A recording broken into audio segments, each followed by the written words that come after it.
ਜਦੋਂ ਅਸੀਂ ਵਿਸ਼ਵਾਸ ਦੇ ਰਸਤੇ ਉੱਤੇ ਚੱਲਦੇ ਹਾਂ, ਤਦ ਕਈ ਵਾਰ ਸਾਨੂੰ ਪ੍ਰੀਖਿਆਵਾਂ, ਮੁਸੀਬਤਾਂ ਅਤੇ ਸਲੀਬ ਦਾ ਬੋਝ ਝੱਲਣਾ ਪੈਂਦਾ ਹੈ।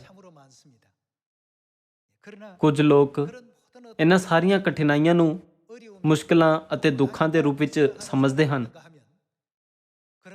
ਜਦ ਕਿ ਦੂਸਰੇ ਇਹਨਾਂ ਮੁਸ਼ਕਲਾਂ ਨੂੰ ਮਹਾਨ ਆਸ਼ੀਸ਼ਾਂ ਅਤੇ ਖੁਸ਼ੀ ਸਮਝਦੇ ਹਨ। ਅੱਜ ਇਹ ਸਮਝਣ ਲਈ ਕਿ ਪਰਮੇਸ਼ਵਰ ਸਾਨੂੰ ਹਮੇਸ਼ਾ ਖੁਸ਼ ਰਹਿਣ ਅਤੇ ਹਰ ਚੀਜ਼ ਵਿੱਚ ਧੰਨਵਾਦ ਕਰਨ ਲਈ ਕਿਉਂ ਕਹਿੰਦੇ ਹਨ, ਆਓ ਅਸੀਂ ਖੁਸ਼ੀ ਦਾ ਭੇਤ ਅਤੇ ਸਵਰਗ ਦਾ ਰਾਜ ਸਿਰਲੇਖ ਉਪਦੇਸ਼ ਨਾਲ ਪਰਮੇਸ਼ਵਰ ਦੇ ਵਚਨ ਦਾ ਅਧਿਐਨ ਕਰਨ ਲਈ ਕੁਝ ਸਮਾਂ ਲਈਏ। ਇੱਕ ਮਨੁੱਖ ਸੀ ਜੋ ਹਮੇਸ਼ਾ ਖੁਸ਼ੀ ਦਾ ਜੀਵਨ ਜਿਉਂਦਾ ਸੀ। ਦੁੱਖ ਵਿੱਚ ਹੁੰਦੇ ਹੋਏ ਵੀ ਬਹੁਤ ਦੁੱਖ ਦਾ ਅਹਿਸਾਸ ਕਰਨ ਦੇ ਬਾਵਜੂਦ ਉਹ ਮਨੁੱਖ ਖੁਸ਼ ਸੀ। ਪ੍ਰਸਾਰਣ ਸਟੇਸ਼ਨ ਨੇ ਸੋਚਿਆ ਕਿ ਇਹ ਮਨੁੱਖ ਇੱਕ ਅਸਾਧਾਰਨ ਵਿਅਕਤੀ ਹੈ ਅਤੇ ਉਸ ਨਾਲ ਇੰਟਰਵਿਊ ਕਰਨ ਲਈ ਗਏ। ਉਹ ਉਸ ਮਨੁੱਖ ਨੂੰ ਮਿਲੇ ਅਤੇ ਪੁੱਛਿਆ, ਤੁਸੀਂ ਹਮੇਸ਼ਾ ਹਰ ਚੀਜ਼ ਵਿੱਚ ਇੰਨਾ ਖੁਸ਼ ਕਿਉਂ ਰਹਿੰਦੇ ਹੋ? ਕਠਿਨਾਈਆਂ ਵਿੱਚੋਂ ਲੰਘਣ ਤੇ ਵੀ ਖੁਸ਼ ਰਹਿਣ ਅਤੇ ਮੁਸ਼ਕਿਲਾਂ ਵਿੱਚੋਂ ਲੰਘਦੇ ਹੋਏ ਵੀ ਖੁਸ਼ ਰਹਿਣ ਦਾ ਕੋਈ ਖਾਸ ਭੇਤ ਹੈ? ਉਸਨੇ ਜੋ ਕਿਹਾ, ਉਸ ਨੂੰ ਸੁਣ ਕੇ ਮੈਂ ਮਨ ਹੀ ਮਨ ਸੋਚਿਆ ਕਿ ਇਸ ਵਿਅਕਤੀ ਦਾ ਜਵਾਬ ਕੁਝ ਅਜਿਹਾ ਨਹੀਂ ਹੈ ਜੋ ਸਾਨੂੰ ਸਾਰਿਆਂ ਨੂੰ ਧਿਆਨ ਵਿੱਚ ਰੱਖਣਾ ਚਾਹੀਦਾ ਹੈ। ਖੁਸ਼ੀ ਦੇ ਭੇਤ ਬਾਰੇ ਉਸ ਦਾ ਜਵਾਬ ਇਸ ਤਰ੍ਹਾਂ ਸੀ, ਆਪਣਾ ਜੀਵਨ ਜਿਉਣ ਦੌਰਾਨ ਭਾਵੇਂ ਉਸਨੇ ਕਿੰਨੀ ਵੀ ਔਖੀ, ਦਰਦਨਾਕ ਚੁਣੌਤੀਆਂ ਜਾਂ ਅਣਸੁਖਾਵੀਆਂ ਚੀਜ਼ਾਂ ਦਾ ਸਾਹਮਣਾ ਕੀਤਾ ਹੋਵੇ, ਉਸਨੇ ਹਮੇਸ਼ਾ ਇਹਨਾਂ ਚੀਜ਼ਾਂ ਨੂੰ ਖੁਸ਼ੀ ਮੰਨਿਆ। ਇਸ ਦਾ ਮਤਲਬ ਹੈ ਕਿ ਉਸਨੇ ਬਦਕਿਸਮਤੀ ਨਾਲ ਹੋਣ ਦੇ ਵਿਚਾਰਾਂ ਤੋਂ ਛੁਟਕਾਰਾ ਪਾ ਲਿਆ। ਬਦਕਿਸਮਤ ਹੋਣ ਦੇ ਵਿਚਾਰ ਤੋਂ ਛੁਟਕਾਰਾ ਪਾਉਣ ਤੋਂ ਬਾਅਦ ਮੇਰਾ ਦਿਲ ਖੁਸ਼ੀ ਨਾਲ ਭਰ ਗਿਆ ਅਤੇ ਉਸ ਵਿੱਚ ਖੁਸ਼ੀ ਦੀ ਲਹਿਰ ਵਹਿਣ ਲੱਗੀ। ਇਸ ਤੋਂ ਇਲਾਵਾ ਜਦੋਂ ਤੋਂ ਮੈਂ ਪਰਮੇਸ਼ਵਰ ਉੱਤੇ ਵਿਸ਼ਵਾਸ ਕੀਤਾ ਹੈ, ਸਦੀਪਕ ਸਵਰਗ ਦੇ ਰਾਜ ਵਿੱਚ ਜਾਣ ਦੇ ਯੋਗ ਹੋਣ ਦਾ ਵਿਚਾਰ ਮੇਰੇ ਜੀਵਨ ਵਿੱਚ ਸਭ ਤੋਂ ਵੱਡਾ ਆਨੰਦ ਅਤੇ ਖੁਸ਼ੀ ਲਿਆਉਂਦਾ ਹੈ। ਆਤਮਿਕ ਦ੍ਰਿਸ਼ਟੀਕੋਣ ਤੋਂ ਥੋੜੀ ਜਿਹੀ ਕਠਿਨਾਈ ਜਾਂ ਥੋੜੀ ਜਿਹੀ ਬੇਆਰਾਮੀ ਜੋ ਅਸੀਂ ਆਪਣੇ ਜੀਵਨ ਵਿੱਚ ਅਨੁਭਵ ਕਰਦੇ ਹਾਂ, ਇੱਕ ਪ੍ਰੀਖਿਆ ਕਹੀ ਜਾਂਦੀ ਹੈ। ਕੁਝ ਸੋਚ ਸਕਦੇ ਹਨ, ਜੇਕਰ ਇਹ ਮੇਰੇ ਆਲੇ ਦੁਆਲੇ ਦੇ ਵਿਅਕਤੀ ਲਈ ਨਾ ਹੁੰਦਾ ਤਦ ਮੈਂ ਬਿਹਤਰ ਦਿਖਾਉਂਦਾ। ਜਦੋਂ ਅਸੀਂ ਪ੍ਰਤੀਕੂਲ ਹਾਲਾਤਾਂ ਦਾ ਸਾਹਮਣਾ ਕਰਦੇ ਹਾਂ, ਤਦ ਅਜਿਹੇ ਕਈ ਲੋਕ ਹੁੰਦੇ ਹਨ ਜੋ ਉਹਨਾਂ ਨੂੰ ਬਦਕਿਸਮਤ ਮੰਨਦੇ ਹਨ। ਹੋਰ ਕਾਰਕ ਜਿਵੇਂ ਕਿ ਈਰਖਾ ਭਰੇ ਵਿਚਾਰ ਅਤੇ ਜਲਨ ਰੱਖਣ ਵਾਲੇ ਵਿਚਾਰ ਆਖਰਕਾਰ ਲੋਕਾਂ ਨੂੰ ਬਦਕਿਸਮਤੀ ਵੱਲ ਲਿਜਾ ਸਕਦੇ ਹਨ। ਠੀਕ ਉਸ ਮਨੁੱਖ ਦੀ ਕਹਾਣੀ ਵਾਂਗ ਜੋ ਹਮੇਸ਼ਾ ਖੁਸ਼ ਰਹਿੰਦਾ ਸੀ, ਕੁਝ ਲੋਕ ਦੁਨੀਆ ਵਿੱਚ ਆਪਣੇ ਕੋਲ ਕੁਝ ਘੱਟ ਹੋਣ ਤੇ ਵੀ ਹਮੇਸ਼ਾ ਖੁਸ਼ ਰਹਿੰਦੇ ਹਨ। ਹਾਲਾਂਕਿ ਕੁਝ ਲੋਕਾਂ ਨੂੰ ਲੱਗਦਾ ਹੈ ਕਿ ਉਹਨਾਂ ਦਾ ਜੀਵਨ ਦੁਖੀ ਹੈ, ਭਾਵੇਂ ਉਹਨਾਂ ਕੋਲ ਦੁਨੀਆ ਵਿੱਚ ਬਹੁਤ ਸਾਰੀਆਂ ਚੀਜ਼ਾਂ ਹਨ। ਆਓ ਅਸੀਂ ਯਰਮੀਆ ਅਧਿਆਇ 6 ਵਚਨ 19 ਉੱਤੇ ਜਾਈਏ। ਆਓ ਅਸੀਂ ਯਰਮੀਆ ਅਧਿਆਇ 6 ਵਚਨ 19 ਦੇਖੀਏ। ਹੇ ਧਰਤੀ ਸੁਣ, ਮੈਂ ਇਸ ਪ੍ਰਜਾ ਉੱਤੇ ਬੁਰਾਈ ਲਿਆ ਰਿਹਾ ਹਾਂ। ਇਹ ਉਹਨਾਂ ਦੇ ਵਿਚਾਰਾਂ ਦਾ ਫਲ ਹੈ। ਉਹਨਾਂ ਨੇ ਤਾਂ ਮੇਰੇ ਵਚਨ ਉੱਤੇ ਧਿਆਨ ਨਹੀਂ ਦਿੱਤਾ। ਮੇਰੀ ਵਿਵਸਥਾ ਨੂੰ ਉਹਨਾਂ ਨੇ ਰੱਦ ਕਰ ਦਿੱਤਾ। ਪਰਮੇਸ਼ਵਰ ਨੇ ਕਿਹਾ ਕਿ ਜੋ ਸਾਡੇ ਉੱਤੇ ਬਿਪਤਾ ਲਿਆਉਂਦਾ ਹੈ, ਜੋ ਸਾਡੇ ਲਈ ਅਸੀਸਾਂ ਲਿਆਉਂਦਾ ਹੈ ਅਤੇ ਜੋ ਸਾਡੇ ਲਈ ਮੁਸੀਬਤਾਂ ਲਿਆਉਂਦਾ ਹੈ, ਇਹ ਸਭ ਸਾਡੀਆਂ ਕਲਪਨਾਵਾਂ ਦਾ ਫਲ ਹੈ। ਸਾਡੀਆਂ ਕਲਪਨਾਵਾਂ ਦਾ ਫਲ। ਇੱਕੋ ਜਿਹੀਆਂ ਸਥਿਤੀਆਂ ਵਿੱਚ ਅਜਿਹੇ ਲੋਕ ਹੁੰਦੇ ਹਨ ਜੋ ਆਪਣੇ ਆਪ ਨੂੰ ਦੁਖੀ ਪਾਉਂਦੇ ਹਨ, ਪਰ ਕੁਝ ਅਜਿਹੇ ਵੀ ਹੁੰਦੇ ਹਨ ਜੋ ਆਪਣੇ ਆਪ ਨੂੰ ਖੁਸ਼ ਪਾਉਂਦੇ ਹਨ। ਸਾਡੇ ਆਲੇ ਦੁਆਲੇ ਹਮੇਸ਼ਾ ਹਜ਼ਾਰਾਂ ਅਣਚਾਹੀਆਂ ਚੀਜ਼ਾਂ ਅਤੇ ਮੰਦਭਾਗੀਆਂ ਸਥਿਤੀਆਂ ਹੁੰਦੀਆਂ ਰਹਿੰਦੀਆਂ ਹਨ। ਜਦੋਂ ਵੀ ਅਜਿਹੀਆਂ ਅਣਚਾਹੀਆਂ ਚੀਜ਼ਾਂ ਹੁੰਦੀਆਂ ਹਨ, ਤਦ ਸਾਨੂੰ ਇਹ ਸੋਚਦੇ ਹੋਏ ਇਹਨਾਂ ਨਕਾਰਾਤਮਕ ਚੀਜ਼ਾਂ ਨੂੰ ਸਕਾਰਾਤਮਕ ਊਰਜਾ ਵਿੱਚ ਬਦਲਣ ਵਿੱਚ ਯੋਗ ਹੋਣਾ ਚਾਹੀਦਾ ਹੈ ਕਿ ਮੈਂ ਬਹੁਤ ਖੁਸ਼ ਹਾਂ। ਜੇ ਮੇਰੇ ਕੋਲ ਬਹੁਤ ਸਾਰੀਆਂ ਚੀਜ਼ਾਂ ਹੁੰਦੀਆਂ, ਤਦ ਮੈਂ ਉਹਨਾਂ ਨੂੰ ਬਣਾਈ ਰੱਖਣ ਦੀ ਕੋਸ਼ਿਸ਼ ਵਿੱਚ ਕਿੰਨਾ ਧਿਆਨ ਬਰਬਾਦ ਕਰਦਾ। ਪਰ ਪਰਮੇਸ਼ਵਰ ਨੇ ਮੈਨੂੰ ਇਸ ਤਰੀਕੇ ਨਾਲ ਨਿਰਦੇਸ਼ਿਤ ਕੀਤਾ ਹੈ ਤਾਂ ਜੋ ਮੈਂ ਪਰਮੇਸ਼ਵਰ ਦੇ ਵਚਨਾਂ ਉੱਤੇ ਧਿਆਨ ਕੇਂਦਰਿਤ ਕਰ ਸਕਾਂ ਤੇ ਪਰਮੇਸ਼ਵਰ ਦੀ ਇੱਛਾ ਉੱਤੇ ਧਿਆਨ ਦੇ ਸਕਾਂ। ਸਾਨੂੰ ਇਸ ਪ੍ਰਕਾਰ ਦੀ ਮਾਨਸਿਕਤਾ ਨਾਲ ਆਪਣਾ ਰੋਜ਼ਾਨਾ ਜੀਵਨ ਜਿਉਣ ਦਾ ਅਭਿਆਸ ਕਰਨਾ ਚਾਹੀਦਾ ਹੈ। ਕੋਈ ਪੁੱਛ ਸਕਦਾ ਹੈ, ਉਹ ਅਜਿਹੀ ਸਥਿਤੀ ਵਿੱਚ ਮੈਂ ਇਸ ਤਰ੍ਹਾਂ ਦੀ ਮਾਨਸਿਕਤਾ ਕਿਵੇਂ ਰੱਖ ਸਕਦਾ ਹਾਂ? ਇਸ ਲਈ ਸਾਨੂੰ ਅਜਿਹੀ ਮਾਨਸਿਕਤਾ ਰੱਖਣ ਦਾ ਅਭਿਆਸ ਕਰਨ ਦੀ ਲੋੜ ਹੈ।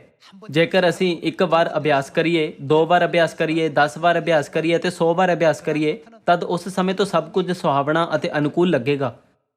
ਆਓ ਅਸੀਂ ਪਹਿਲਾ ਥਿਸਲੋਨੀਕੀਆਂ ਦੀ ਕਿਤਾਬ ਅਧਿਆਇ 5 ਵਚਨ 16 ਉੱਤੇ ਚੱਲੀਏ।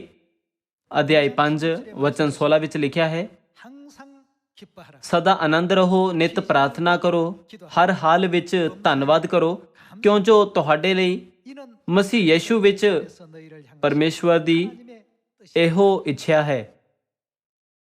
ਪਰਮੇਸ਼ਵਰ ਸਾਨੂੰ ਕਹਿੰਦੇ ਹਨ ਕਿ ਭਾਵੇਂ ਕਿਸੇ ਤਰ੍ਹਾਂ ਦੇ ਵੀ ਹਾਲਾਤ ਹੋਣ, ਸਾਨੂੰ ਆਪਣਾ ਸ਼ੁਕਰਗੁਜ਼ਾਰ ਨਹੀਂ ਗੁਆਉਣਾ ਚਾਹੀਦਾ।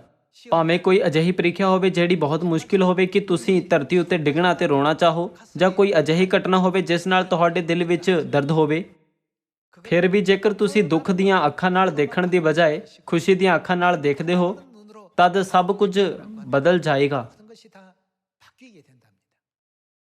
ਇਸ ਲਈ ਪਰਮੇਸ਼ਵਰ ਹਮੇਸ਼ਾ ਸਾਨੂੰ ਜ਼ੋਰ ਦੇ ਕੇ ਕਹਿੰਦੇ ਹਨ, ਸਦਾ ਆਨੰਦ ਰਹੋ, ਹਰ ਹਾਲ ਵਿੱਚ ਧੰਨਵਾਦ ਕਰੋ। ਉਸ ਸਥਿਤੀ ਨੂੰ ਕੌਣ ਪਸੰਦ ਕਰੇਗਾ ਜਿੱਥੇ ਉਹ ਬੁੱਢੇ ਹੋ ਜਾਂਦੇ ਹਨ, ਊਰਜਾ ਗਵਾ ਦਿੰਦੇ ਹਨ ਅਤੇ ਉਹਨਾਂ ਦੇ ਚਿਹਰੇ ਤੇ ਕਈ ਝੁਰੜੀਆਂ ਹੁੰਦੀਆਂ ਹਨ। ਪਰ ਉਸ ਸਥਿਤੀ ਵਿੱਚ ਜਦੋਂ ਅਸੀਂ ਇਸ ਬਾਰੇ ਸੋਚਦੇ ਹਾਂ, ਤਦ ਅਜੇ ਵੀ ਅਜਿਹੀਆਂ ਗੱਲਾਂ ਹਨ ਜਿਨ੍ਹਾਂ ਲਈ ਅਸੀਂ ਸ਼ੁਕਰਗੁਜ਼ਾਰ ਹੋ ਸਕਦੇ ਹਾਂ। ਅਜਿਹਾ ਇਸ ਲਈ ਹੈ ਕਿਉਂਕਿ ਉਹ ਦਿਨ ਦੂਰ ਨਹੀਂ ਜਦੋਂ ਅਸੀਂ ਸਵਰਗ ਜਾਵਾਂਗੇ। ਬਾਈਬਲ ਵਿੱਚ ਪਰਮੇਸ਼ਵਰ ਸਾਨੂੰ ਕੀ ਕਰਨਾ ਸਿਖਾਉਂਦੇ ਹਨ ਤਾਂ ਕਿ ਅਸੀਂ ਇਸ ਤਰ੍ਹਾਂ ਦੀ ਮਾਨਸਿਕਤਾ ਨੂੰ ਵਿਕਸਿਤ ਕਰ ਸਕੀਏ। ਉਹ ਸਾਨੂੰ ਵੱਧ ਤੋਂ ਵੱਧ ਅਭਿਆਸ ਕਰਨਾ ਸਿਖਾਉਂਦੇ ਹਨ। ਜਿਵੇਂ ਪਰਮੇਸ਼ਵਰ ਸਾਨੂੰ ਕਰਨਾ ਸਿਖਾਉਂਦੇ ਹਨ, ਉਸੇ ਤਰ੍ਹਾਂ ਕਰਨ ਨਾਲ ਅਸੀਂ ਭਗਤੀ ਪੈਦਾ ਕਰ ਸਕਦੇ ਹਾਂ। ਇਹ ਸਾਡੇ ਲਈ ਪਰਮੇਸ਼ਵਰ ਦੀ ਇੱਛਾ ਹੈ। ਅਸਲ ਵਿੱਚ ਇਹ ਉਹਨਾਂ ਲੋਕਾਂ ਦੀ ਮਾਨਸਿਕਤਾ ਹੈ ਜੋ ਨਵੇਂ ਨੇਮ ਵਿੱਚ ਆਪਣੇ ਆਪ ਨੂੰ ਵਿਕਸਿਤ ਕਰਦੇ ਹਨ। ਆਓ ਅਸੀਂ ਪਹਿਲਾ ਤਿਮੋਥਿਉਸ ਦੀ ਕਿਤਾਬ ਅਧਿਆਇ 4 ਨਾਲ ਜਾਰੀ ਰੱਖੀਏ। ਆਓ ਅਸੀਂ ਪਹਿਲਾ ਤਿਮੋਥਿਉਸ ਅਧਿਆਇ 4 ਵਚਨ 6 ਉੱਤੇ ਜਾਈਏ। ਜੇ ਤੂੰ ਭਰਾਵਾਂ ਦੇ ਅੱਗੇ ਇਹ ਗੱਲਾਂ ਪੇਸ਼ ਕਰੇ ਤਾਂ ਤੂੰ ਨੇਚਾ ਅਤੇ ਉਸ ਚੰਗੀ ਸਿੱਖਿਆ ਦੀਆਂ ਗੱਲਾਂ ਤੋਂ ਜਿਨ੍ਹਾਂ ਦੇ ਮਗਰ ਤੂੰ ਲੱਗਿਆ ਜਿਹਾ ਪਲ ਕੇ ਮਸੀਹ ਯੀਸ਼ੂ ਦਾ ਚੰਗਾ ਸੇਵਕ ਬਣੇਗਾ। ਪਰ ਗੰਦੀਆਂ ਅਤੇ ਬੁੱਢੀਆਂ ਵਾਲੀਆਂ ਕਹਾਣੀਆਂ ਵੱਲੋਂ ਮੂੰਹ ਮੋੜ ਅਤੇ ਕੀ ਕਰ, ਭਗਤੀ ਲਈ ਆਪ ਸਾਧਨਾ ਕਰ। ਕਿਉਂ ਜੋ ਸਰੀਰਕ ਸਾਧਨਾ ਤੋਂ ਲਾਭ ਥੋੜਾ ਹੈ, ਪਰ ਭਗਤੀ ਸਭਨਾ ਗੱਲਾਂ ਲਈ ਲਾਭਵੰਤ ਹੈ। ਕਿਉਂ ਜੋ ਹੁਣ ਦਾ ਅਤੇ ਆਉਣ ਵਾਲੇ ਜੀਵਨ ਦਾ ਵਾਅਦਾ ਉਹਦੇ ਨਾਲ ਹੈ। ਸਾਰੇ ਲੋਕੋ, ਸਾਨੂੰ ਪਰਮੇਸ਼ਵਰ ਦੇ ਵਚਨਾਂ ਦਾ ਪਾਲਨ ਕਰਨ ਦਾ ਅਭਿਆਸ ਕਰਦੇ ਰਹਿਣਾ ਚਾਹੀਦਾ ਹੈ। ਜਿੰਨਾ ਚਿਰ ਅਸੀਂ ਪਰਮੇਸ਼ਵਰ ਦੇ ਵਚਨਾਂ ਦਾ ਪਾਲਨ ਕਰਦੇ ਹੋਏ ਪਰਮੇਸ਼ਵਰ ਦੀ ਇੱਛਾ ਨੂੰ ਅਮਲ ਵਿੱਚ ਲਿਆਉਂਦੇ ਹਾਂ, ਤਦ ਤੱਕ ਖੁਸ਼ੀ ਦਾ ਭੇਤ ਕਿਤੇ ਹੋਰ ਨਹੀਂ ਲੱਭਿਆ ਜਾ ਸਕਦਾ। ਜਦੋਂ ਪਰਮੇਸ਼ਵਰ ਨੇ ਇਜ਼ਰਾਈਲੀਆਂ ਨੂੰ 40 ਸਾਲਾਂ ਤੱਕ ਜੰਗਲ ਵਿੱਚ ਭਟਕਣ ਦਿੱਤਾ, ਤਦ ਉਹਨਾਂ ਸਾਰੀਆਂ ਸਥਿਤੀਆਂ ਦਾ ਨਿਰਮਾਣ ਕਿਸ ਨੇ ਕੀਤਾ ਜਿਨ੍ਹਾਂ ਦਾ ਉਹਨਾਂ ਨੇ ਸਾਹਮਣਾ ਕੀਤਾ ਸੀ? ਉਹ ਪਰਮੇਸ਼ਵਰ ਸੀ ਜਿਨ੍ਹਾਂ ਨੇ ਉਹਨਾਂ ਸਾਰੀਆਂ ਸਥਿਤੀਆਂ ਨੂੰ ਬਣਾਇਆ ਸੀ।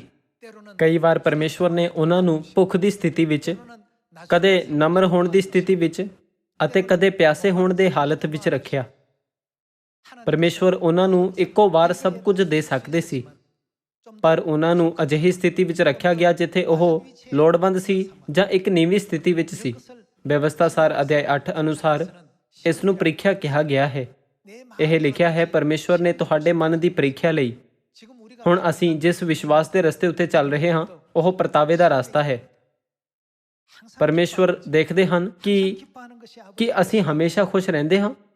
ਇਹ ਪਿਤਾ ਦੀ ਇੱਛਾ ਹੈ ਕਿ ਅਸੀਂ ਹਮੇਸ਼ਾ ਖੁਸ਼ ਰਹੀਏ ਅਤੇ ਹਰ ਹਾਲ ਵਿੱਚ ਧੰਨਵਾਦ ਕਰੀਏ। ਪਰ ਜੇਕਰ ਅਸੀਂ ਕਹੀਏ, ਮੈਂ ਇਸ ਸਥਿਤੀ ਵਿੱਚ ਧੰਨਵਾਦ ਨਹੀਂ ਕਰ ਸਕਦਾ, ਤਦ ਅਸੀਂ ਪ੍ਰੀਖਿਆ ਵਿੱਚ ਅਸਫਲ ਹੋ ਰਹੇ ਹਾਂ। ਪਰਮੇਸ਼ਵਰ ਕਹਿੰਦੇ ਹਨ ਕਿ ਸਾਰੀ ਦੁਨੀਆ ਉੱਤੇ ਕੀ ਆਏਗਾ। ਕੀ ਉਹ ਨਹੀਂ ਕਹਿੰਦੇ ਕਿ ਪੂਰੇ ਸੰਸਾਰ ਉੱਤੇ ਪ੍ਰੀਖਿਆ ਦੀ ਘੜੀ ਆਉਣ ਵਾਲੀ ਹੈ? ਭਾਵੇਂ ਕੋਈ ਵੀ ਹਾਲਾਤ ਕਿਉਂ ਨਾ ਆਉਣ, ਜੇਕਰ ਅਸੀਂ ਇਸ ਨੂੰ ਕਦੇ ਵੀ ਬਦਕਿਸਮਤੀ ਨਾ ਮੰਨੀਏ, ਤਦ ਉਸ ਸਮੇਂ ਤੋਂ ਸਾਡੇ ਕੋਲ ਖੁਸ਼ੀ ਆਉਣ ਲੱਗੇਗੀ। ਸ਼ੈਤਾਨ ਸਾਡੀ ਕਿੰਨੀ ਵੀ ਪ੍ਰੀਖਿਆ ਕਿਉਂ ਨਾ ਲਵੇ, ਅਸੀਂ ਕਦੇ ਵੀ ਬਦਕਿਸਮਤ ਮਹਿਸੂਸ ਨਹੀਂ ਕਰਦੇ। ਅਸੀਂ ਇਸ ਲਈ ਖੁਸ਼ ਹਾਂ ਅਤੇ ਅਸੀਂ ਇਸ ਦੇ ਲਈ ਵੀ ਸ਼ੁਕਰਗੁਜ਼ਾਰ ਹਾਂ। ਅਸੀਂ ਸਿਓਨ ਪਰਿਵਾਰ ਦੇ ਮੈਂਬਰਾਂ ਨਾਲ ਰਹਿਣ ਲਈ ਸ਼ੁਕਰਗੁਜ਼ਾਰ ਹਾਂ ਅਤੇ ਅਸੀਂ ਇਸ ਸਧਾਰਨ ਤੱਥ ਲਈ ਸ਼ੁਕਰਗੁਜ਼ਾਰ ਹਾਂ ਕਿ ਅਸੀਂ ਸਿਓਨ ਵਿੱਚ ਹਾਂ, ਜੋ ਸਵਰਗੀ ਪਿਤਾ ਤੇ ਮਾਤਾ ਦੁਆਰਾ ਸਥਾਪਿਤ ਸੱਚਾਈ ਦੀ ਜਗ੍ਹਾ ਹੈ। ਸਾਨੂੰ ਸਵਰਗ ਦੇ ਰਾਜ ਵਿੱਚ ਜਾਣ ਦੀ ਇਜਾਜ਼ਤ ਦੇਣ ਲਈ ਵੀ ਅਸੀਂ ਸ਼ੁਕਰਗੁਜ਼ਾਰ ਹਾਂ। ਕੋਈ ਪੁੱਛ ਸਕਦਾ ਹੈ, ਜਦੋਂ ਮੈਂ ਬਿਮਾਰ ਹੁੰਦਾ ਹਾਂ ਤਾਂ ਮੈਂ ਕਿਵੇਂ ਸ਼ੁਕਰਗੁਜ਼ਾਰ ਹੋ ਸਕਦਾ ਹਾਂ? ਆਓ ਅਸੀਂ ਇੱਕ ਪਲ ਲਈ ਇਸ ਬਾਰੇ ਸੋਚੀਏ। ਉਸ ਸਥਿਤੀ ਵਿੱਚ ਵੀ ਤੁਸੀਂ ਨਿਸ਼ਚਿਤ ਤੌਰ ਤੇ ਸ਼ੁਕਰਗੁਜ਼ਾਰ ਹੋਣ ਦਾ ਕਾਰਨ ਅਤੇ ਖੁਸ਼ ਰਹਿਣ ਦਾ ਕਾਰਨ ਪਾਓਗੇ, ਕਿਉਂਕਿ ਪਰਮੇਸ਼ਵਰ ਵਾਅਦਾ ਕਰਦੇ ਹਨ ਕਿ ਉਹ ਜਲਦੀ ਹੀ ਸਾਨੂੰ ਇੱਕ ਅਜਿਹੀ ਦੁਨੀਆ ਦੇਣਗੇ ਜਿੱਥੇ ਕੋਈ ਹੋਰ ਦੁੱਖ ਨਹੀਂ ਹੋਵੇਗਾ। ਤਦ ਮੇਰਾ ਮੰਨਣਾ ਹੈ ਕਿ ਜਦੋਂ ਅਸੀਂ ਉੱਥੇ ਜਾਣ ਬਾਰੇ ਸੋਚੀਏ, ਤਦ ਸਾਰੇ ਸਵਰਗੀ ਪਰਿਵਾਰ ਦੇ ਮੈਂਬਰ ਹਮੇਸ਼ਾ ਉਤਸ਼ਾਹਿਤ ਹੋਣਗੇ ਅਤੇ ਖੁਸ਼ੀ ਨਾਲ ਸਵਰਗ ਦੇ ਰਾਜ ਦੀ ਆਸ ਰੱਖਣਗੇ।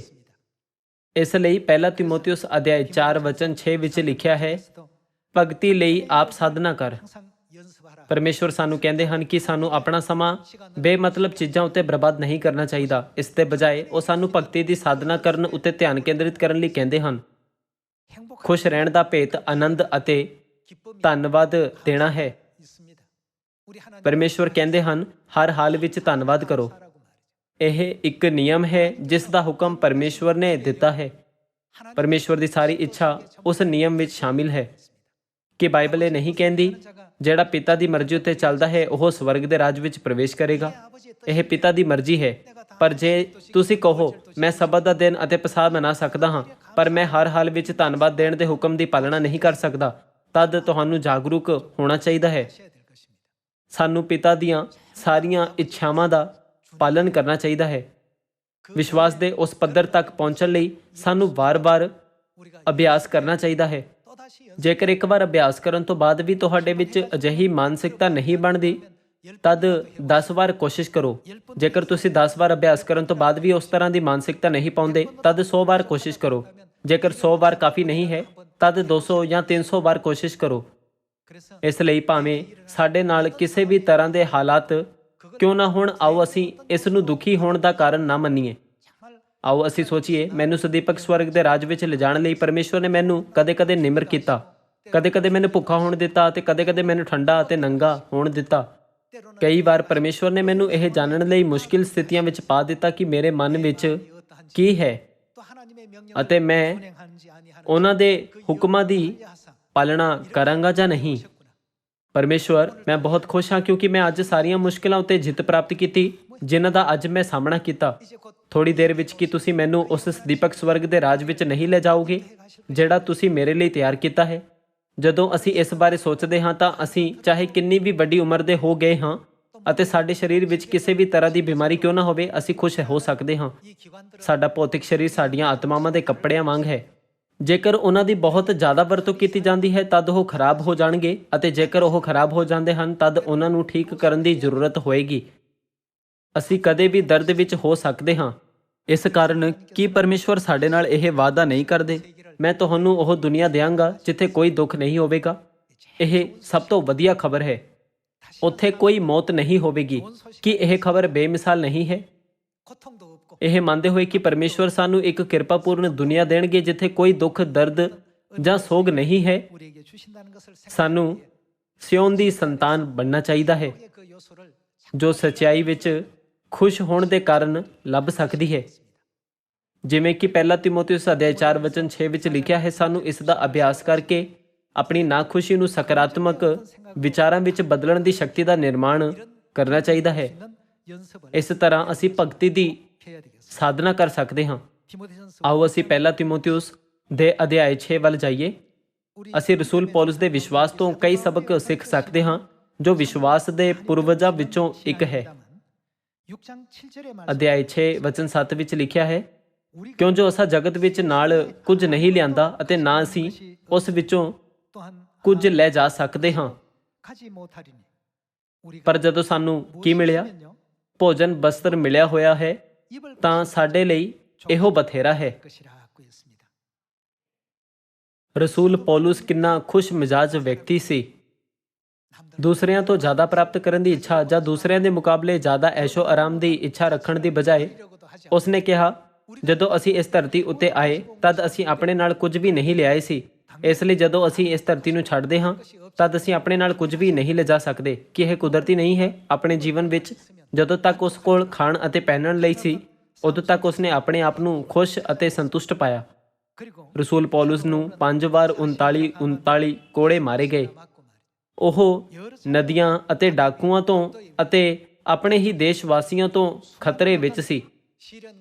ਭਾਵੇਂ ਉਸ ਦੇ ਸਾਹਮਣੇ ਕਈ ਪ੍ਰੀਖਿਆਵਾਂ ਅਤੇ ਖਤਰੇ ਆਏ ਪਰ ਉਸਨੇ ਕਦੇ ਵੀ ਉਹਨਾਂ ਨੂੰ ਪ੍ਰੀਖਿਆਵਾਂ ਜਾਂ ਦੁੱਖਾਂ ਦੇ ਰੂਪ ਵਿੱਚ ਨਹੀਂ ਸੋਚਿਆ।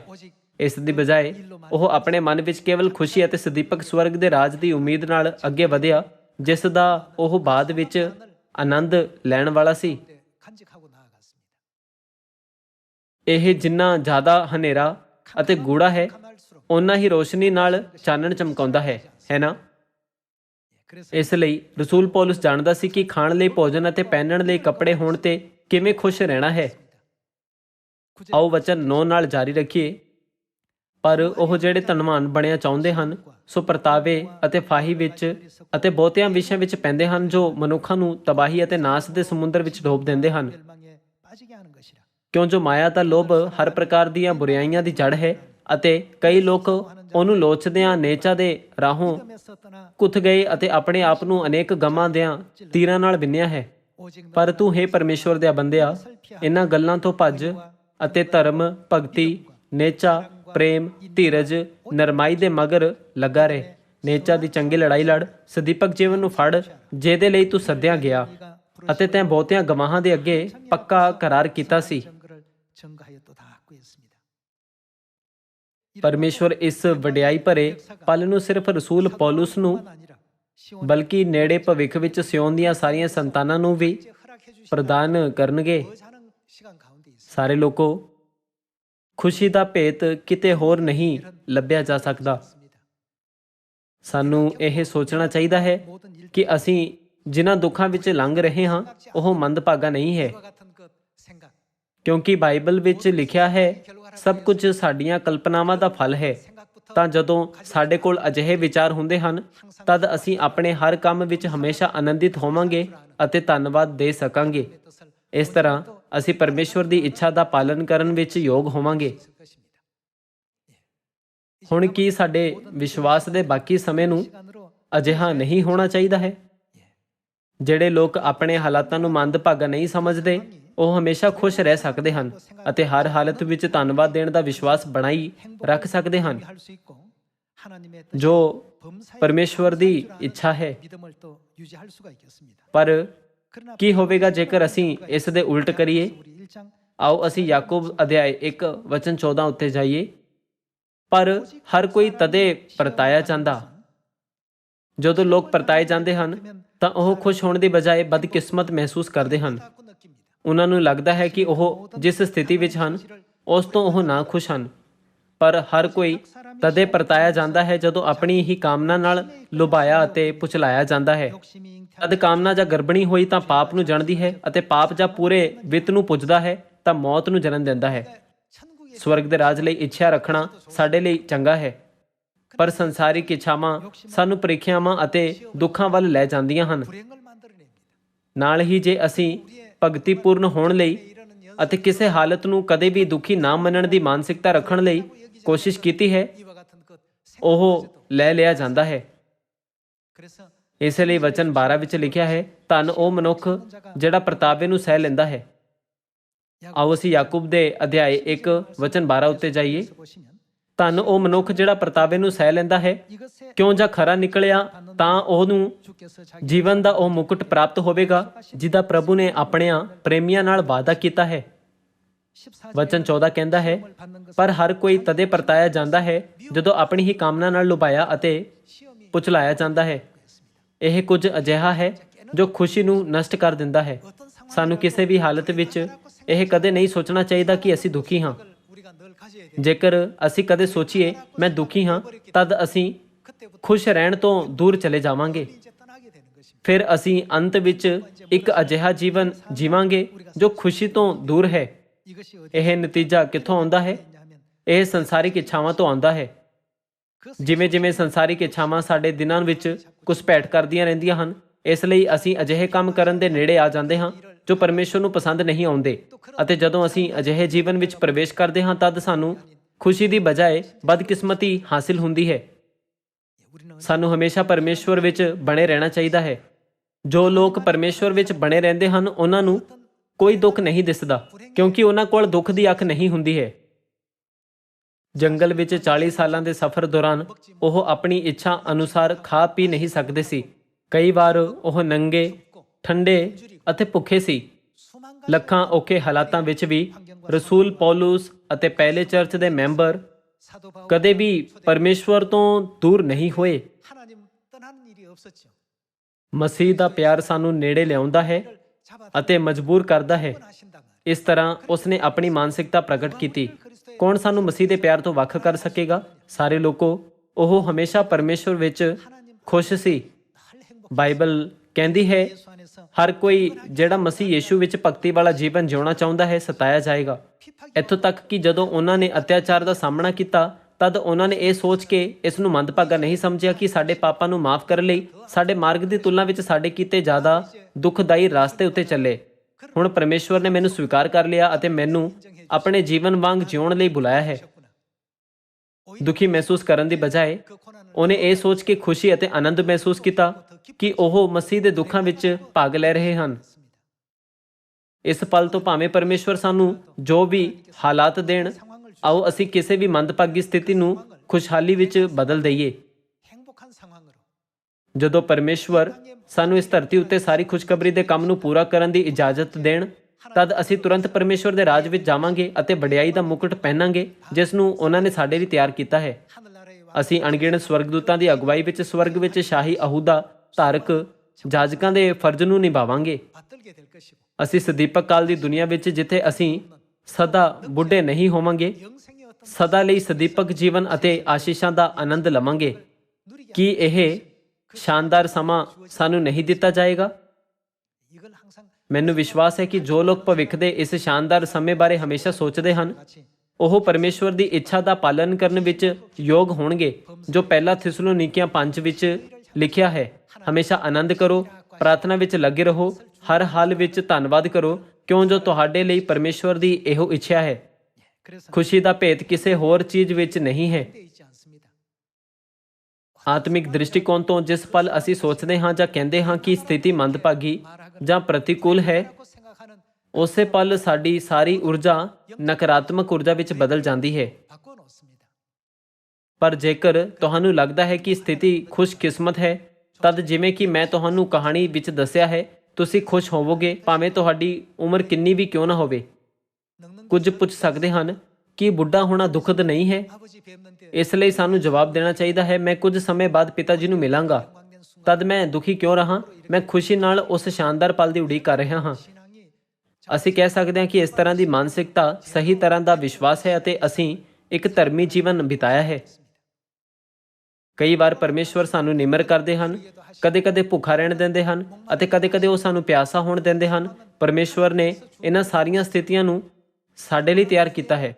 ਇਹਨਾਂ ਹਾਲਾਤਾਂ ਤੇ ਜਿੱਤ ਪਾਉਣ ਤੋਂ ਬਾਅਦ ਪਰਮੇਸ਼ਵਰ ਸਾਨੂੰ ਸਵਰਗ ਦੇ ਰਾਜ ਵਿੱਚ ਲੈ ਜਾਣਗੇ। ਸਾਡੀ ਉਮੀਦ ਇਹੋ ਹੋਣੀ ਚਾਹੀਦੀ ਹੈ। ਸਾਨੂੰ ਇਹ ਪੁੱਛ ਕੇ ਕਦੇ ਸ਼ਿਕਾਇਤ ਨਹੀਂ ਕਰਨੀ ਚਾਹੀਦੀ, ਮੈਂ ਪਰਮੇਸ਼ਵਰ ਦੇ ਸਾਹਮਣੇ ਕੀ ਗਲਤ ਕੀਤਾ ਹੈ ਕਿ ਮੇਰਾ ਪਰਿਵਾਰ ਇੰਨੀ ਮੁਸ਼ਕਿਲ ਸਥਿਤੀ ਵਿੱਚ ਹੈ। ਜੰਗਲ ਵਿੱਚ 40 ਸਾਲਾਂ ਦੇ ਯਾਤਰਾ ਦੌਰਾਨ ਕਈ ਇਜ਼ਰਾਈਲੀਆਂ ਨੇ ਸ਼ਿਕਾਇਤ ਕੀਤੀ ਅਤੇ ਬੁੜਬੁੜਾਏ। ਨਤੀਜੇ ਵਜੋਂ ਉਹਨਾਂ ਨੇ ਅਜਿਹੇ ਕੰਮ ਕੀਤੇ ਜੋ ਪਰਮੇਸ਼ਵਰ ਨੂੰ ਖੁਸ਼ ਨਹੀਂ ਕਰਦੇ ਸੀ। ਅੱਜ ਸਿਰਫ ਇਸ ਤੱਥ ਦੇ ਨਾਲ ਕਿ ਅਸੀਂ ਹੁਣ ਸੱਚਾਈ ਵਿੱਚ ਹਾਂ, ਸਾਨੂੰ ਆਪਣੀ ਸਥਿਤੀ ਬਾਰੇ ਕਿਵੇਂ ਸੋਚਣਾ ਚਾਹੀਦਾ ਹੈ। ਭਾਰਤ ਵਿੱਚ ਸਿਯੋਨ ਪਰਿਵਾਰ ਦੇ ਮੈਂਬਰ ਹਮੇਸ਼ਾ ਇਹ ਸਵਾਲ ਪੁੱਛਦੇ ਹਨ ਜਦੋਂ ਉਹ ਚਰਚ ਵਿੱਚ ਆਪਣੇ ਮੈਂਬਰਾਂ ਨੂੰ ਮਿਲਦੇ ਹਨ। ਜਦੋਂ ਉਹਨਾਂ ਨੂੰ ਪੁੱਛਿਆ ਜਾਂਦਾ ਹੈ ਕਿ ਤੁਸੀਂ ਖੁਸ਼ ਹੋ, ਤਦ ਹਰ ਕੋਈ ਜਵਾਬ ਦਿੰਦਾ ਹੈ ਕਿ ਉਹ ਖੁਸ਼ ਹਨ। ਭਾਵੇਂ ਭਾਰਤ ਵਿੱਚ ਹੋਣ ਜਾਂ ਦੁਨੀਆ ਭਰ ਵਿੱਚ ਹੋਣ, ਸਿਯੋਨ ਦੇ ਸਾਰੇ ਪਰਿਵਾਰ ਦੇ ਮੈਂਬਰ ਮੁਸ਼ਕਿਲ ਹਾਲਾਤਾਂ ਵਿੱਚ ਗੁਜ਼ਰਦੇ ਹਨ। ਹਾਲਾਂਕਿ ਉਹ ਕਦੇ ਵੀ ਆਪਣੇ ਹਾਲਾਤਾਂ ਨੂੰ ਮੰਦਭਾਗਾ ਨਹੀਂ ਸਮਝਦੇ, ਉਹ ਖੁਸ਼ ਹਨ। ਤਦ ਮੈਂ ਕਿਹਾ ਕਿ ਅਜਿਹਾ ਕੋਈ ਨਮਸਕਾਰ ਹੈ? ਮੈਂ ਇਸ ਨੂੰ ਸਿੱਖਣਾ ਚਾਹੁੰਦਾ ਹਾਂ। ਮੈਨੂੰ ਖੁਦ ਨੂੰ ਭਗਤੀ ਦੀ ਸਾਧਨਾ ਕਰਨ ਲਈ ਥੋੜਾ ਹੋਰ ਅਭਿਆਸ ਕਰਨ ਦੀ ਲੋੜ ਹੈ। ਸਾਰੇ ਲੋਕੋ, ਭਾਵੇਂ ਹਾਲਾਤ ਜੋ ਵੀ ਹੋਣ, ਖੁਸ਼ੀ ਇਹ ਸੋਚਣ ਦੀ ਮਾਨਸਿਕਤਾ ਤੋਂ ਮਿਲਦੀ ਹੈ ਕਿ ਤੁਸੀਂ ਖੁਸ਼ ਹੋ। ਪੌਲੁਸ ਰਸੂਲ ਨੇ ਇਹ ਵੀ ਕਿਹਾ, ਜੇ ਸਾਡੇ ਕੋਲ ਖਾਣ ਲਈ ਅਤੇ ਪਹਿਨਣ ਲਈ ਕੁਝ ਹੈ ਤਾਂ ਅਸੀਂ ਉਸ ਨਾਲ ਸੰਤੁਸ਼ਟ ਹੋਵਾਂਗੇ। ਸਾਨੂੰ ਹਮੇਸ਼ਾ ਸਵਰਗ ਦੇ ਰਾਜ ਵੱਲ ਚੱਲਦੇ ਹੋਏ ਆਪਣਾ ਜੀਵਨ ਬਤੀਤ ਕਰਨਾ ਚਾਹੀਦਾ ਹੈ। ਦੂਜੇ ਪਾਸੇ ਮੈਂ ਦੇਖਿਆ ਹੈ ਕਿ ਕੁਝ ਲੋਕ ਦੁਨਿਆਵੀ ਇੱਛਾਵਾਂ ਦੇ ਕਾਰਨ ਬਹੁਤ ਵੱਡੀ ਪ੍ਰੀਖਿਆ ਵਿੱਚ ਫਸ ਜਾਂਦੇ ਹਨ, ਜਿਸ ਕਾਰਨ ਉਹ ਦੁਖੀ ਹੁੰਦੇ ਹਨ। ਆਖਰਕਾਰ ਪਾਪ ਉਹਨਾਂ ਨੂੰ ਮੌਤ ਵੱਲ ਲੈ ਜਾਂਦਾ ਹੈ। ਤੁਹਾਨੂੰ ਕਦੇ ਵੀ ਇਸ ਤਰ੍ਹਾਂ ਦਾ ਵਿਅਕਤੀ ਨਹੀਂ ਹੋਣਾ ਚਾਹੀਦਾ। ਪਰਮੇਸ਼ਵਰ ਸਾਨੂੰ ਸਿਖਾਉਂਦੇ ਹਨ ਕਿ ਸਾਨੂੰ ਹਮੇਸ਼ਾ ਪਰਮੇਸ਼ਵਰ ਵਿੱਚ ਆਨੰਦਿਤ ਰਹਿਣਾ ਚਾਹੀਦਾ ਹੈ ਅਤੇ ਪਰਮੇਸ਼ਵਰ ਨੂੰ ਧੰਨਵਾਦ ਦੇਣਾ ਚਾਹੀਦਾ ਹੈ। ਤਦ ਫਿਰ ਤੁਸੀਂ ਇਸ ਤਰ੍ਹਾਂ ਕਿਉਂ ਕਹਿੰਦੇ ਹੋ ਕਿ ਤੁਸੀਂ ਦੁਖੀ ਹੋ? ਤੁਸੀਂ ਕਿਉਂ ਕਹਿੰਦੇ ਹੋ ਕਿ ਤੁਸੀਂ ਉਦਾਸ ਹੋ? ਤੁਸੀਂ ਕਿਉਂ ਕਹਿੰਦੇ ਹੋ ਕਿ ਇਹ ਔਖਾ ਹੈ? ਸਾਰੇ ਲੋਕੋ, ਸਬਤ ਦੇ ਦਿਨ ਦਿੱਤੇ ਗਏ ਇਸ ਉਪਦੇਸ਼ ਦੁਆਰਾ ਸਾਨੂੰ ਇਹ ਮਹਿਸੂਸ ਕਰਨਾ ਚਾਹੀਦਾ ਹੈ ਕਿ ਤੁਸੀਂ ਅਤੇ ਮੈਂ ਖੁਸ਼ ਲੋਕ ਹਾਂ। ਸਾਰੇ ਲੋਕੋ, ਕੀ ਤੁਸੀਂ ਸੱਚਮੁੱਚ ਖੁਸ਼ ਨਹੀਂ ਹੋ? ਸਾਰੇ ਲੋਕੋ, ਕਿਰਪਾ ਕਰਕੇ ਇਹ ਮੇਰੇ ਪਿੱਛੇ ਬੋਲੋ, ਮੈਂ ਖੁਸ਼ ਹਾਂ। ਮੈਂ ਖੁਸ਼ ਹਾਂ ਕਿਉਂਕਿ ਮੈਂ ਪਰਮੇਸ਼ਵਰ ਵਿੱਚ ਹਾਂ। ਮੈਂ ਖੁਸ਼ ਹਾਂ ਕਿਉਂਕਿ ਮੈਨੂੰ ਸਵਰਗ ਦੀ ਉਮੀਦ ਹੈ। ਮੈਂ ਖੁਸ਼ ਹਾਂ ਕਿਉਂਕਿ ਮੈਂ ਪਿਤਾ ਅਤੇ ਮਾਤਾ ਜੀ ਦੇ ਨਾਲ ਹਾਂ। ਮੈਂ ਖੁਸ਼ ਹਾਂ ਕਿਉਂਕਿ ਮੇਰਾ ਇੱਕ ਸਵਰਗੀ ਪਰਿਵਾਰ ਹੈ। ਮੈਂ ਖੁਸ਼ ਹਾਂ ਕਿਉਂਕਿ ਮੈਂ ਸੱਚਾਈ ਵਿੱਚ ਹਾਂ। ਜਿਵੇਂ ਕਿ ਮੈਂ ਪਹਿਲਾਂ ਦੱਸਿਆ ਹੈ, ਅਜਿਹੀਆਂ ਬਹੁਤ ਸਾਰੀਆਂ ਚੀਜ਼ਾਂ ਹਨ ਜਿਨ੍ਹਾਂ ਬਾਰੇ ਸਾਨੂੰ ਖੁਸ਼ ਹੋਣਾ ਚਾਹੀਦਾ ਹੈ, ਪਰ ਸਿਰਫ ਇਸ ਲਈ ਕਿ ਸਾਨੂੰ ਥੋੜ੍ਹਾ ਜਿਹਾ ਨਿਮਰ ਕੀਤਾ ਜਾਂਦਾ ਹੈ, ਜਾਂ ਕਿਉਂਕਿ ਅਸੀਂ ਆਪਣੇ ਰੋਜ਼ਾਨਾ ਜੀਵਨ ਵਿੱਚ ਛੋਟੀਆਂ-ਛੋਟੀਆਂ ਅਸੁਵਿਧਾਵਾਂ ਦਾ ਅਨੁਭਵ ਕਰਦੇ ਹਾਂ, ਤਦ ਅਸੀਂ ਆਪਣੀਆਂ ਸਾਰੀਆਂ ਖੁਸ਼ੀਆਂ ਨੂੰ ਛੱਡ ਦਿੰਦੇ ਹਾਂ ਅਤੇ ਇਹ ਕਹਿੰਦੇ ਹੋਏ ਅਰਥਹੀਣ ਅਤੇ ਤੁੱਛ ਚੀਜ਼ਾਂ ਨਾਲ ਚਿੰਬੜੇ ਰਹਿੰਦੇ ਹਾਂ ਕਿ ਮੈਂ ਦੁਖੀ ਹਾਂ। ਸਾਨੂੰ ਕਦੇ ਵੀ ਮੂਰਖ ਲੋਕ ਨਹੀਂ ਬਣਨਾ ਚਾਹੀਦਾ ਜੋ ਵਿਸ਼ਵਾਸ ਗਵਾ ਦਿੰਦੇ ਹਨ, ਸੱਚਾਈ ਨੂੰ ਛੱਡ ਦਿੰਦੇ ਹਨ, ਸਵਰਗ ਦੇ ਰਾਜ ਤੇ ਹਾਰ ਮੰਨਦੇ ਹਨ ਅਤੇ ਤੁੱਛ ਗੱਲਾਂ ਕਰਕੇ ਪਰਮੇਸ਼ਵਰ ਨੂੰ ਤਿਆਗ ਦਿੰਦੇ ਹਨ। ਕਿਉਂਕਿ ਸ਼ੈਤਾਨ ਲਗਾਤਾਰ ਇਸ ਤਰੀਕੇ ਨਾਲ ਸਾਡੇ ਉੱਤੇ ਹਮਲਾ ਕਰਨ ਦੀ ਕੋਸ਼ਿਸ਼ ਕਰਦਾ ਹੈ, ਇਸ ਲਈ ਪਰਮੇਸ਼ਵਰ ਨੇ ਸਾਨੂੰ ਪਹਿਲਾਂ ਤੋਂ ਚੇਤਾਵਨੀ ਦੇ ਕੇ ਸਾਨੂੰ ਮਜ਼ਬੂਤ ਕੀਤਾ ਹੈ। ਪਰਮੇਸ਼ਵਰ ਕੀ ਕਹਿੰਦੇ ਹਨ ਕਿ ਸਾਨੂੰ ਹਮੇਸ਼ਾ ਕੀ ਕਰਨਾ ਚਾਹੀਦਾ ਹੈ? ਪਰਮੇਸ਼ਵਰ ਕਹਿੰਦੇ ਹਨ ਸਦਾ ਆਨੰਦ ਰਹੋ। ਜਦੋਂ ਪਰਮੇਸ਼ਵਰ ਕਹਿੰਦੇ ਹਨ ਸਦਾ ਆਨੰਦ ਰਹੋ, ਤਦ ਉਹਨਾਂ ਦਾ ਮਤਲਬ ਹੈ ਹਮੇਸ਼ਾ ਖੁਸ਼ ਰਹੋ। ਭਾਵੇਂ ਅਸੀਂ ਕਿਸੇ ਵੀ ਹਾਲਾਤ ਦਾ ਸਾਹਮਣਾ ਕਰਦੇ ਹਾਂ ਅਤੇ ਸਾਡੇ ਨਾਲ ਜੋ ਕੁਝ ਵੀ ਵਾਪਰਦਾ ਹੋਵੇ, ਸਾਨੂੰ ਕਦੇ ਵੀ ਇਹ ਨਹੀਂ ਸੋਚਣਾ ਚਾਹੀਦਾ ਇਹ ਮੰਦਭਾਗਾ ਹੈ। ਇਹ ਇਸ ਲਈ ਹੈ ਕਿਉਂਕਿ ਬਾਈਬਲ ਕਹਿੰਦੀ ਹੈ ਕਿ ਸਾਰੀਆਂ ਚੀਜ਼ਾਂ ਸਾਡੀਆਂ ਕਲਪਨਾਵਾਂ ਦਾ ਫਲ ਹਨ। ਇਸ ਤਰ੍ਹਾਂ ਮੈਂ ਤੁਹਾਨੂੰ ਸਾਰਿਆਂ ਨੂੰ ਪ੍ਰਚਾਰਕ ਬਣਨ ਲਈ ਕਹਿਣਾ ਚਾਹਾਂਗਾ ਜੋ ਸਾਡੇ ਆਲੇ ਦੁਆਲੇ ਦੇ ਲੋਕਾਂ ਲਈ ਖੁਸ਼ਹਾਲੀ ਲਿਆ ਸਕਦੇ ਹਨ, ਜੋ ਦੁਖੀ ਜੀਵਨ ਜੀ ਰਹੇ ਹਨ। ਸਾਨੂੰ ਉਹਨਾਂ ਕੋਲ ਜਾਣਾ ਚਾਹੀਦਾ ਹੈ ਅਤੇ ਕਹਿਣਾ ਚਾਹੀਦਾ ਹੈ, ਜੇ ਤੁਸੀਂ ਪਰਮੇਸ਼ਵਰ ਨੂੰ ਮੰਨਦੇ ਹੋ ਤਦ ਤੁਸੀਂ ਬਹੁਤ ਖੁਸ਼ ਹੋਵੋਗੇ। ਸਾਨੂੰ ਸਵਰਗ ਦੇ ਰਾਜ ਦੀ ਉਮੀਦ ਹੈ। ਸਾਡੇ ਕੋਲ ਸਵਰਗ ਦਾ ਰਾਜ ਹੈ ਜਿੱਥੇ ਨਾ ਤਾਂ ਮੌਤ ਹੈ ਅਤੇ ਨਾ ਹੀ ਦਰਦ। ਸਵਰਗ ਦਾ ਰਾਜ ਕਿਸ ਨੇ ਤਿਆਰ ਕੀਤਾ ਹੈ? ਜਿੱਥੇ ਸਦੀਪਕ ਜੀਵਨ ਅਤੇ ਬਰਕਤਾਂ ਭਰਪੂਰ ਹਨ। ਪਿਤਾ ਅਤੇ ਮਾਤਾ ਜੀ ਨੇ ਸਭ ਕੁਝ ਤਿਆਰ ਕੀਤਾ ਹੈ। ਜਦ ਅਸੀਂ ਇਸ ਸ਼ਾਨਦਾਰ ਦੁਨੀਆ ਵਿੱਚ ਜਾ ਰਹੇ ਹਾਂ ਤਦ ਅਸੀਂ ਉਦਾਸ ਕਿਉਂ ਹਾਂ? ਕਈ ਵਾਰ ਅਸੀਂ ਨੰਗੇ ਪੈਰੀ ਤੁਰਦੇ ਹਾਂ ਕਿਉਂਕਿ ਸਾਡੇ ਕੋਲ ਜੁੱਤੀਆਂ ਨਹੀਂ ਹੁੰਦੀਆਂ ਹਨ। ਅਸੀਂ ਕੜਕਦੀ ਧੁੱਪ ਵਿੱਚ ਕੁਝ ਸਮੇਂ ਲਈ ਤੁਰ ਸਕਦੇ ਹਾਂ ਕਿਉਂਕਿ ਸਾਡੇ ਕੋਲ ਧੁੱਪ ਤੋਂ ਬਚਾਉਣ ਲਈ ਕੁਝ ਨਹੀਂ ਹੁੰਦਾ ਹੈ। ਪਰ ਕੀ ਸਾਨੂੰ ਇਹਨਾਂ ਮੁਸ਼ਕਿਲਾਂ ਕਾਰਨ ਆਪਣੇ ਮਾਰਗ ਤੇ ਚੱਲਣਾ ਛੱਡ ਦੇਣਾ ਚਾਹੀਦਾ ਹੈ? ਨਹੀਂ, ਸਾਨੂੰ ਅਜਿਹਾ ਨਹੀਂ ਕਰਨਾ ਚਾਹੀਦਾ। ਸਾਰੇ ਲੋਕੋ, ਅਸੀਂ ਸੱਚਮੁੱਚ ਬਹੁਤ ਖੁਸ਼ ਲੋਕ ਹਾਂ ਕਿਉਂਕਿ ਅਸੀਂ ਸਾਰੀਆਂ ਸਥਿਤੀਆਂ ਵਿੱਚ ਖੁਸ਼ ਰਹਿਣ ਬਾਰੇ ਨਹੀਂ ਸੋਚਦੇ। ਅਸੀਂ 99.9% ਖੁਸ਼ੀ ਦੇ ਕਾਰਕਾਂ ਨੂੰ ਖਤਮ ਕਰਦੇ ਹਾਂ ਅਤੇ ਸੋਚਦੇ ਹਾਂ, ਮੈਂ ਇਸ ਤੋਂ ਨਾ ਖੁਸ਼ ਹਾਂ ਅਤੇ ਮੈਂ ਉਸ ਤੋਂ ਵੀ ਨਾ ਖੁਸ਼ ਹਾਂ। ਮੇਰੇ ਨਾਲ ਅਜਿਹਾ ਕਿਉਂ ਹੋ ਰਿਹਾ ਹੈ? ਮੈਂ ਕਿਉਂ? ਮੈਂ ਹੀ ਕਿਉਂ? ਸਾਨੂੰ ਇਸ ਤਰ੍ਹਾਂ ਰਹਿੰਦਿਆਂ ਮੂਰਖਤਾ ਭਰੇ ਕੰਮ ਨਹੀਂ ਕਰਨੇ ਚਾਹੀਦੇ। ਇਸ ਲਈ ਸਾਨੂੰ ਭਗਤੀ ਦੀ ਸਾਧਨਾ ਕਰਨ ਦਾ ਅਭਿਆਸ ਕਰਨ ਦੀ ਲੋੜ ਹੈ। ਕੋਈ ਫਰਕ ਨਹੀਂ ਪੈਂਦਾ ਕਿ ਅਸੀਂ ਆਪਣੇ ਆਪ ਨੂੰ ਕਿਸ ਤਰ੍ਹਾਂ ਦੇ ਹਾਲਾਤਾਂ ਵਿੱਚ ਪਾਉਂਦੇ ਹਾਂ। ਸਾਨੂੰ ਸੋਚਣਾ ਚਾਹੀਦਾ ਹੈ, ਮੇਰੇ ਨਾਲ ਜੋ ਵੀ ਵਾਪਰਦਾ ਹੈ ਉਹ ਇੱਕ ਖੁਸ਼ਕਿਸਮਤ ਚੀਜ਼ ਹੈ, ਪਰ ਹੁਣ ਸ਼ੈਤਾਨ ਮੈਨੂੰ ਇਹਨਾਂ ਸਾਰੀਆਂ ਘਟਨਾਵਾਂ ਨੂੰ ਮੰਦਭਾਗੀ ਚੀਜ਼ਾਂ ਵਜੋਂ ਦਿਖਾਉਣ ਦੀ ਕੋਸ਼ਿਸ਼ ਕਰ ਰਿਹਾ ਹੈ। ਨਵੇਂ ਨੇਮ ਦੀ ਸੱਚਾਈ ਵਿੱਚ ਸਾਨੂੰ ਇਸ ਮਾਨਸਿਕਤਾ ਤੋਂ ਛੁਟਕਾਰਾ ਪਾਉਣ ਦਾ ਅਭਿਆਸ ਕਰਨਾ ਚਾਹੀਦਾ ਹੈ ਕਿ ਅਸੀਂ ਦੁਖੀ ਹਾਂ। ਪਰਮੇਸ਼ਵਰ ਨੇ ਸਾਨੂੰ ਸਵਰਗ ਜਾਣ ਦੀ ਇਜਾਜ਼ਤ ਦਿੱਤੀ ਹੈ, ਤਦ ਅਸੀਂ ਦੁਖੀ ਕਿਉਂ ਹਾਂ? ਅਸੀਂ ਖੁਸ਼ ਹਾਂ। ਪਰਮੇਸ਼ਵਰ ਨੇ ਸਾਨੂੰ ਸਾਡੇ ਪਾਪਾਂ ਦੀ ਮਾਫੀ ਦਿੱਤੀ ਹੈ, ਫਿਰ ਅਸੀਂ ਦੁਖੀ ਕਿਉਂ ਹਾਂ? ਅਸੀਂ ਖੁਸ਼ ਹਾਂ। ਅਸੀਂ ਆਪਣੇ ਪਿਤਾ ਨੂੰ ਮਿਲੇ ਹਾਂ, ਫਿਰ ਅਸੀਂ ਦੁਖੀ ਕਿਉਂ ਹਾਂ? ਅਸੀਂ ਖੁਸ਼ ਹਾਂ। ਅਸੀਂ ਆਪਣੀ ਮਾਤਾ ਨੂੰ ਮਿਲੇ ਹਾਂ, ਫਿਰ ਅਸੀਂ ਦੁਖੀ ਕਿਉਂ ਹਾਂ? ਅਸੀਂ ਖੁਸ਼ ਹਾਂ। ਤੁਸੀਂ ਅਤੇ ਮੈਂ ਸੱਚਮੁੱਚ ਖੁਸ਼ ਲੋਕ ਹਾਂ ਅਤੇ ਸੱਚਮੁੱਚ ਖੁਸ਼ ਜੀਵ ਹਾਂ। ਸਾਨੂੰ ਇਸ ਤਰ੍ਹਾਂ ਗੱਲ ਨਹੀਂ ਕਰਨੀ ਚਾਹੀਦੀ ਜਿਵੇਂ ਅਸੀਂ ਦੁਖੀ ਹਾਂ, ਜਾਂ ਅਜਿਹੀਆਂ ਗੱਲਾਂ ਨਹੀਂ ਕਹਿਣੀਆਂ ਚਾਹੀਦੀਆਂ ਜਿਵੇਂ ਕਿ ਅਸੀਂ ਬਦਕਿਸਮਤ ਹਾਂ, ਜਿਸ ਤੋਂ ਸਾਨੂੰ ਨਿਰਾਸ਼ਾ ਹੁੰਦੀ ਹੈ। ਸਾਨੂੰ ਇਹ ਮਹਿਸੂਸ ਕਰਨਾ ਚਾਹੀਦਾ ਹੈ ਕਿ ਅਸੀਂ ਕਿੰਨੇ ਖੁਸ਼ ਹਾਂ।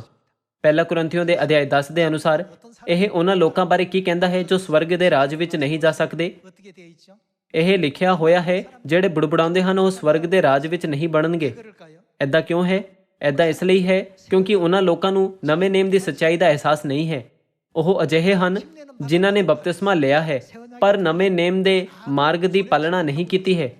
ਪਰਮੇਸ਼ਵਰ ਸਾਨੂੰ ਉਹਨਾਂ ਦੇ ਹੁਕਮ ਨਾ ਬੁੜਬੁੜਾਉਣ ਦੀ ਪਾਲਣਾ ਕਰਨ ਲਈ ਮਜਬੂਰ ਨਹੀਂ ਕਰਦੇ, ਪਰ ਜੇਕਰ ਅਸੀਂ ਖੁਸ਼ੀ ਦੇ ਭੇਤ ਨੂੰ ਮਹਿਸੂਸ ਕਰਦੇ ਹਾਂ ਤਦ ਸਾਰਾ ਬੁੜਬੁੜਾਉਣਾ ਅਤੇ ਸ਼ਿਕਾਇਤਾਂ ਗਾਇਬ ਹੋ ਜਾਣਗੀਆਂ।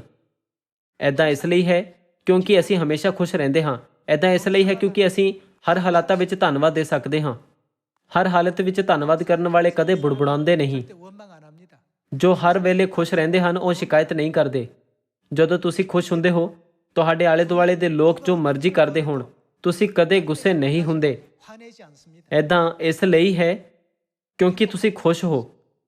ਸਾਰੇ ਲੋਕੋ, ਅਸੀਂ ਅਕਸਰ ਇਹ ਸੋਚਣਾ ਭੁੱਲ ਜਾਂਦੇ ਹਾਂ ਕਿ ਅਸੀਂ ਨਵੇਂ ਨੇਮ ਦੀ ਸੱਚਾਈ ਵਿੱਚ ਕਿੰਨੇ ਖੁਸ਼ ਹਾਂ ਅਤੇ ਸਾਨੂੰ ਹਰ ਰੋਜ਼ ਕਿੰਨਾ ਖੁਸ਼ ਹੋਣਾ ਚਾਹੀਦਾ ਹੈ। ਆਓ ਅਸੀਂ ਪਿਤਾ ਅਤੇ ਮਾਤਾ ਜੀ ਦੇ ਵੱਲੋਂ ਨਵੇਂ ਨੇਮ ਦੇ ਵਿਸ਼ੇਸ਼ ਤੋਹਫਿਆਂ, ਪਾਪਾਂ ਦੀ ਮਾਫੀ ਦੀ ਕਿਰਪਾ ਅਤੇ ਸਵਰਗ ਦੇ ਰਾਜ ਵਿੱਚ ਪ੍ਰਵੇਸ਼ ਕਰਨ ਦੇ ਵਿਸ਼ੇਸ਼ ਸਨਮਾਨ ਬਾਰੇ ਸੋਚੀਏ। ਜੇਕਰ ਅਸੀਂ ਇਹਨਾਂ ਸਾਰੀਆਂ ਬਰਕਤਾਂ ਨੂੰ ਮਹੱਤਵਪੂਰਨ ਨਾ ਸਮਝੀਏ, ਤਦ ਅਸੀਂ ਆਪਣਾ ਧਿਆਨ ਸੰਸਾਰ ਦੀਆਂ ਮਾਮੂਲੀ ਗੱਲਾਂ ਤੇ ਕੇਂਦਰਿਤ ਕਰਾਂਗੇ ਅਤੇ ਅਸੀਂ ਐਸਾਓ ਵਰਗੇ ਮੂਰਖ ਬਣ ਜਾਵਾਂਗੇ ਜੋ ਕੁਝ ਮਿੱਠੇ ਸ਼ਬਦਾਂ ਦੇ ਬਦਲੇ, ਜੋ ਆਖਰਕਾਰ ਸਾਨੂੰ ਸੰਸਾਰ ਵਿੱਚ ਵਾਪਸ ਖਿੱਚਦੇ ਹਨ, ਸਵਰਗ ਦੀ ਮਹਿਮਾ ਦੇਣ ਦੀ ਕੋਸ਼ਿਸ਼ ਕਰਦੇ ਹਨ। ਇਸ ਪਲ ਤੋਂ, ਕਿਉਂਕਿ ਨਵੇਂ ਨੇਮ ਦੀ ਸੱਚਾਈ ਉਹ ਸੱਚਾਈ ਹੈ ਜੋ ਸਾਨੂੰ ਆਨੰਦ ਦਿੰਦੀ ਹੈ, ਸਾਨੂੰ ਇਸ ਵਿੱਚ ਖੁਸ਼ੀ ਦੀ ਭਾਲ ਕਰਦੇ ਰਹਿਣਾ ਚਾਹੀਦਾ ਹੈ। ਆਓ ਅਸੀਂ ਖੁਸ਼ੀ ਲੱਭਣ ਦਾ ਅਭਿਆਸ ਕਰਦੇ ਰਹੀਏ।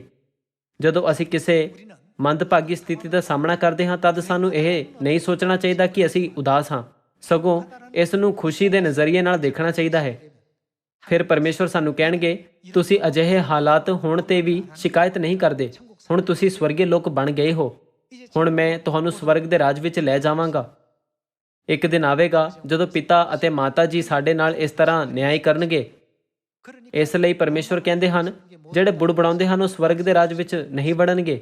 ਇਸ ਪਲ ਤੋਂ ਭਾਵੇਂ ਤੁਹਾਡੇ ਪਰਿਵਾਰ ਨਾਲ, ਤੁਹਾਡੇ ਬੱਚਿਆਂ ਨਾਲ, ਤੁਹਾਡੇ ਗਵਾਂਢੀਆਂ ਜਾਂ ਤੁਹਾਡੇ ਦੋਸਤਾਂ ਨਾਲ ਤੁਹਾਡੀਆਂ ਸਮੱਸਿਆਵਾਂ ਹੋਣ ਅਤੇ ਭਾਵੇਂ ਪ੍ਰਚਾਰ ਕਰਦੇ ਸਮੇਂ ਤੁਹਾਡੇ ਨਾਲ ਹਜ਼ਾਰਾਂ ਨੂੰ ਚਾਹੁਣ ਵਾਲੀਆਂ ਚੀਜ਼ਾਂ ਹੋਣ, ਆਓ ਅਸੀਂ ਉਹਨਾਂ ਹਾਲਾਤਾਂ ਵਿੱਚ ਵੀ ਇਹ ਸੋਚ ਕੇ ਖੁਸ਼ ਹੋਣ ਦਾ ਕਾਰਨ ਲੱਭੀਏ ਕਿ ਪਰਮੇਸ਼ਵਰ ਨੇ ਇਹ ਸਾਰੇ ਹਾਲਾਤ ਲੋਕਾਂ ਨੂੰ ਇਹ ਪਰਖਣ ਲਈ ਬਣਾਏ ਹਨ ਕਿ ਅਸੀਂ ਆਪਣੇ ਆਪ ਨੂੰ ਖੁਸ਼ ਪਾਉਂਦੇ ਹਾਂ ਜਾਂ ਨਹੀਂ। ਨਾਲ ਹੀ ਮੈਂ ਉਮੀਦ ਕਰਦਾ ਹਾਂ ਕਿ ਤੁਸੀਂ ਸਾਡੇ ਆਲੇ ਦੁਆਲੇ ਦੇ ਬਹੁਤ ਸਾਰੇ ਲੋਕਾਂ ਨਾਲ ਖੁਸ਼ ਅਤੇ ਆਨੰਦ ਅਤੇ ਸਵਰਗ ਦੇ ਰਾਜ ਨੂੰ ਵੀ ਸਾਂਝਾ ਕਰਨ ਵਿੱਚ ਕਾਬਲ ਹੋਵੋਗੇ। ਇਸ ਨਾਲ ਮੈਂ ਇਸ ਉਪਦੇਸ਼ ਨੂੰ ਸਮਾਪਤ ਕਰਨਾ ਚਾਹਾਂਗਾ। ਤੁਹਾਡਾ ਬਹੁਤ ਬਹੁਤ ਧੰਨਵਾਦ।